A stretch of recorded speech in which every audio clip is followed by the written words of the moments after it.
તો સ્વાધ્યાય 2.2 ક્વેશ્ચન 4 જોઈએ. નીચે આપેલી દરેક બહુપદીના શૂન્યો શોધો. તો px બરાબર x પ્લસ 5. તો શૂન્યો શોધવાના હોય એટલે x પ્લસ 5 બરાબર 0 મૂકી દેવાના. તો આ સમીકરણ બની ગયું.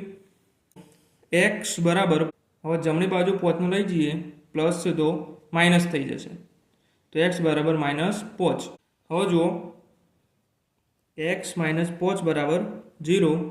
તો x બરાબર -5 છે, જમણી બાજુ જાય તો પ્લસ થઈ જશે. તો x બરાબર 5. તો px બરાબર 2x વત્તા 5 આપેલા છે. તો 2x વત્તા 5 બરાબર 0. તો 2x બરાબર 5 ને જમણી બાજુ લાવીએ તો -5. તો x બરાબર -5. હવે બે ગુણાકારમાં છે, ભાગાકારમાં આવશે. તો -5 ભાગ્યા 2. ચોથો દાખલો જોઈએ. 3x - 2 બરાબર 0.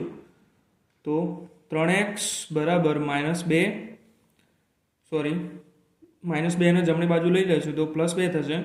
હવે x બરાબર 2 ભાગ્યા 3 થશે. 3 છે ગુણાકારમાં, એ ભાગાકારમાં આવે. તો x બરાબર 2 ભાગ્યા 3 મળશે. હવે px બરાબર 3x. તો 3x બરાબર 0. તો x બરાબર 0 ભાગ્યા 3 થશે. તો x બરાબર 0. ax આપેલું છે, અને એ ઇઝ નોટ ઇક્વલ ટુ 0 આપેલું છે, એટલે એના બરાબર 0 ના આવવા જોઈએ એમ. તો જોઈએ, ax બરાબર 0. તો x બરાબર 0 ભાગ્યા a થશે. તો x બરાબર 0 થશે. સાતમો દાખલો. px બરાબર cx પ્લસ d.